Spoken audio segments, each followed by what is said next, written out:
Sir, ये जो लोकसभा चुनाव का 2024 का अभियान है, इसको लेकर आप गांव-गांव युवाओं के लिए और बुजुर्ग युवा जितनी भी उनको जन चेतना और मोदी जी की जो योजनाएं पिछले बीते 2024 तक रही है, आगामी चुनाव के लिए अगर लोगों को सचेत करने का ये आयोजन था, तो इस पर आप थोड़ा-सा और बारीकियाँ बताएँगे कि क्या-क्या आयोजन को लेकर आप गाँव-गाँव और कहाँ तक आप जाने का प्रयास रहेगा सर पूरे किन्नौर में? आज का जो कार्यक्रम है, युवा चौपाल अभियान के नाम से इस कार्यक्रम का शुभारंभ किया गया है। पूरे प्रदेश में ये कार्यक्रम चलेगा और जिला किन्नौर में युवा मोर्चा के माध्यम से ये कार्यक्रम चलेगा। जिस तरह से ये कार्यक्रम है, उसी तरह से भारतीय जनता पार्टी के पिछले 3 महीने से भिन्न कार्यक्रम चल रहे हैं। एक कार्यक्रम जहां युवा चौपाल अभियान के रूप में ये चल रहा है, उसके साथ साथ आजकल ही गांव चलो अभियान भारतीय जनता पार्टी का चल रहा है, जिसके तहत हम गांव-गांव जाकर लोगों से मिल रहे हैं। और कुल मिलाकर इन सभी कार्यक्रमों का एक ही उद्देश्य है कि नरेंद्र मोदी जी का जो 9.5 वर्षों का कार्यकाल रहा है, वो जहां गरीबों के हित में रहा है, समाज के हर वर्ग के हित में रहा है।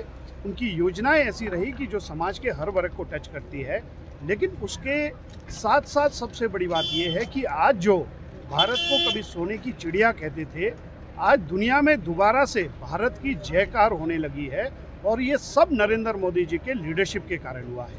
इसलिए इन सभी बातों को लेकर आम लोगों के पास, नौजवान युवा मोर्चा है तो युवाओं के बीच के साथ साथ समाज के हर वर्ग में जाएंगे। महिला मोर्चा को अलग से काम दिया गया है, SC/ST मोर्चा को अलग से दिया गया है, SC मोर्चा को अलग से दिया गया है, किसान मोर्चा को अलग से दिया गया है, अल्पसंख्यक मोर्चा को दिया गया है, OBC मोर्चा को दिया गया है। इसलिए हर वर्ग के हिसाब से जो मोर्चों का गठन किया गया है, उन सभी मोर्चों का भी अभियान है। और इस कार्यक्रम को आज हम शुभारंभ कर रहे हैं। और आज के अवसर पर मैं एक और विषय आपके सामने रखना चाहता हूं, जहां हमारे केंद्र के नरेंद्र मोदी की सरकार के शानदार 9.5 वर्ष रहे हैं, और ये पूरा देश आज कह रहा है कि 400 पार का नारा जो है आम समाज दे रहा है, आम आदमी दे रहा है। उस लक्ष्य को हासिल करने के लिए हम काम कर रहे हैं। लेकिन हिमाचल प्रदेश में जो व्यवस्था परिवर्तन के नाम से सरकार आई थी, आज ये सुख की सरकार नहीं, दुख की सरकार हो गई। जहां 1500 के लगभग संस्थाओं को जयराम ठाकुर जी ने पूरे प्रदेश में शुरू किया था, उन संस्थाओं को बंद करने का काम किया। और जिला किन्नौर के अंदर भी 15 संस्थाओं को, 15 वो छोटे नहीं, बड़े बड़े संस्थाएं, हमने टूरिज्म को विकसित करने की दृष्टि से, आज तक किन्नौर में ऑफिस नहीं था, उसको हमने शुरू किया। और मुझे पता चला पहले इन्होंने बंद किया, फिर किन्नौर की आवाज़ उठी तो अभी शायद कैबिनेट में उसको करने का काम किया। यहीं बाबा नगर के अंदर, आज हम बाबा नगर की बात करें तो यहाँ इलेक्ट्रिसिटी का डिवीज़न हमने खोला था, उसको बंद करने का काम इन्होंने किया है। और यहाँ का जो हॉस्पिटल है, CHC को CH बनाने का हमने काम किया, जहाँ स्पेशलिस्ट डॉक्टर बैठने थे, उसको बंद करने का काम इन्होंने किया है। जो यहाँ प्रोजेक्ट स्कूल है, उसको गवर्नमेंट टेक ओवर करे, यहाँ की जनता की बहुत पुरानी डिमांड है, उसको हमने नोटिफाई किया था, उसको बंद करने का काम इन्होंने किया है। बाबा नगर के अंदर जो है बहुत बड़ा स्टेडियम, जिसका एडमिनिस्ट्रेटिव अप्रूवल मेरे समय में हुआ, जयराम जी के आशीर्वाद से हुआ, उसको बंद करने का काम इन्होंने किया है।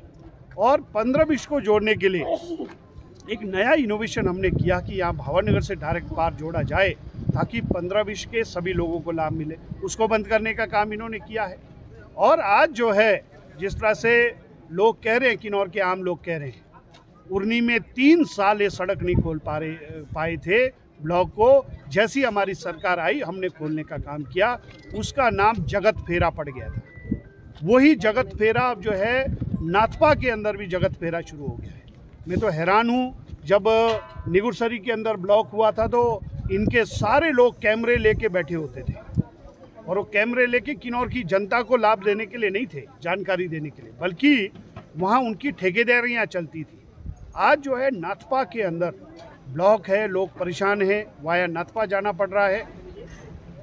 ना तो कांग्रेस का कोई यहाँ पदाधिकारी उसको सुध ले रहे हैं, और विधायक जो है, जो सरकार में मंत्री है, वो भी पूरी तरह से सोए हुए हैं। आज किन्नौर का हर वर्ग ठगा हुआ महसूस कर रहा है। 10 गारंटियों की इन्होंने बात की थी, 1500 रुपये की आज बात नहीं कर रहे हैं। हर महिला को 18 से 60 साल के महिलाओं को इन्होंने 1500 रुपये देने का बात किया था, वो आज 1 पैसा नहीं मिला है।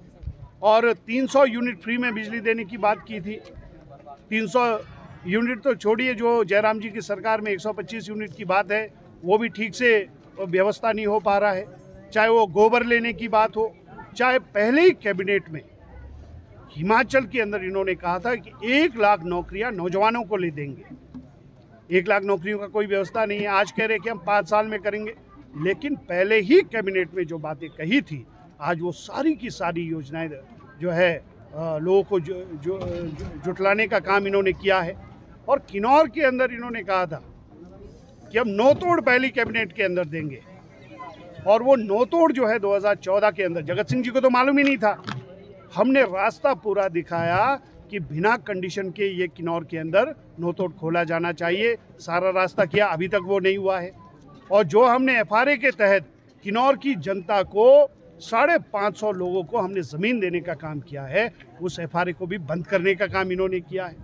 इसलिए सिर्फ और सिर्फ किन्नौर के अंदर कांग्रेस के ठेकेदारों को लाभ पहुंचाने का काम किया जा रहा है, और वो गलत तरीके से ठेकेदारों को काम दिया जा रहा है, एडवांस में काम दिया जा रहा है। लेकिन वास्तव में जो टेंडर प्रक्रिया से और किन्नौर का एक संपूर्ण विकास होना चाहिए था, उसमें पूरा विराम लगा है। और जगत सिंह जी ने अपने बेटे को लगाया हुआ है काम पर, जिला अध्यक्ष ने अपने बेटे को लगाया हुआ है। कुल मिलाकर कांग्रेस का सारा सिस्टम जो है किन्नौर में भ्रष्टाचार करने में लगा हुआ है। विकास पूरी तरह से ठप है, और आने वाले जो अभी लोकसभा के चुनाव होंगे, उसमें किन्नौर की जनता जवाब देगी।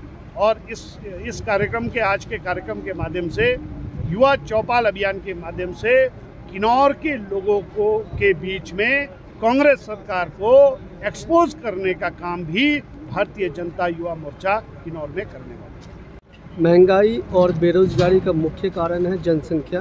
क्या 2024 के जो चुनाव में जनसंख्या जो नियंत्रण पर जो मैनिफेस्टो जो है बीजेपी सरकार लाएगी, इस पर जो है बहुत पहले से हिमाचल क्या पूरे भारत के लोग जानना चाहते हैं 2024 के चुनाव में?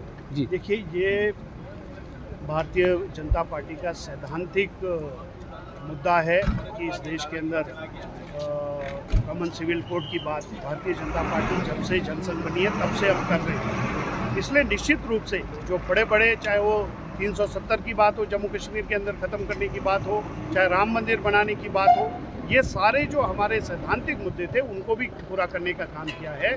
तो निश्चित रूप से भारतीय जनता पार्टी आने वाले समय के अंदर इस देश को समान कानून कैसे लागू इस देश के अंदर करें, इसकी ओर पूरा एजेंडा है, उसमें काम करें।